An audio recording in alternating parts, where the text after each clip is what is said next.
Esse evento foi realizado por Mário de Andrade, Oswaldo de Andrade e Manuel Bandeira, chamado O Tríade, no Teatro Municipal em São Paulo. A Semana da Arte Moderna ocorreu em fevereiro de 1922, nos dias 13, 15 e 17 em São Paulo, Brasil.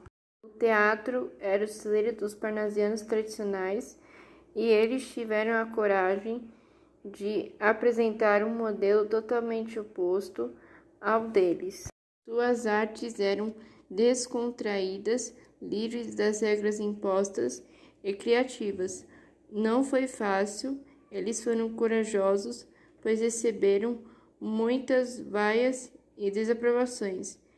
Isso ajudou ainda mais a vontade de mostrar o novo. Foram tantos os comentários que eles acabaram ficando conhecidos e aceitos cada vez mais pelas pessoas. Conseguiram romper com o velho parnasianismo e lançaram um novo.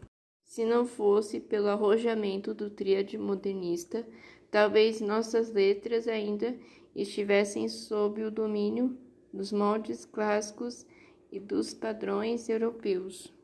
Eles tinham o intuito de construir uma literatura genuinamente brasileira que expressasse seu povo, costumes, linguagem livre de arcaísmos, temas do cotidiano, o humor e a ironia. Grande poeta Carlos Drummond de Andrade.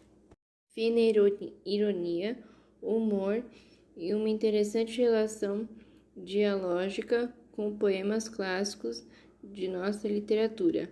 Obra: Canto de Regresso à Pátria. Minha terra tem palmeiras onde gorjeia o mar. Oswaldo de Andrade, poeta e escritor, ensaísta e dramaturgo, o mais inovador entre eles. Era irreverente e combativo. Colaborou com a Revista Contemporânea e foi casado com Tarsila do Amaral e depois marido de Pagu.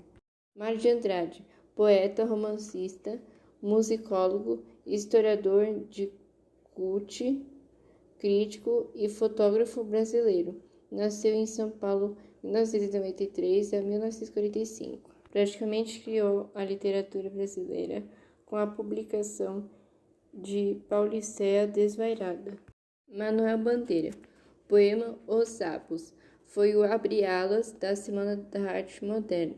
Obras: Moça Linda Bem Tratada. Antônio de Alcântara Machado, foi um dos maiores nomes da literatura contemporânea. Contexto histórico no Brasil. Esse contexto acontece na primeira fase da República, chamada República Velha, 1889-1930, marcado por oligarquias cafeeiras e as do leite. Eles se alteravam na política, impedindo a eleição de indivíduos dos outros estados. Queda da Bolsa em Nova York em 1929.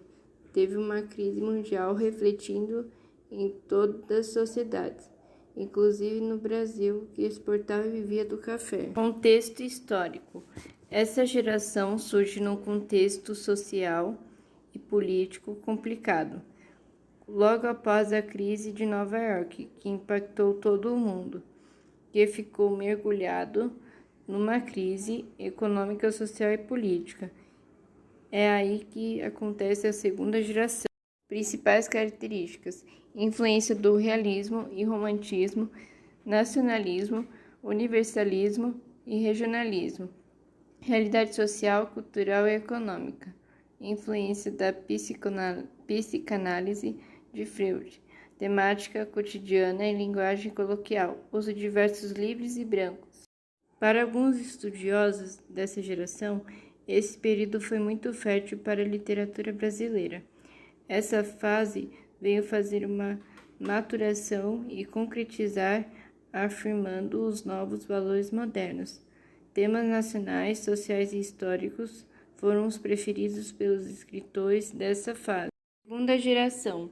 Geração de 30, 1930 a 1945.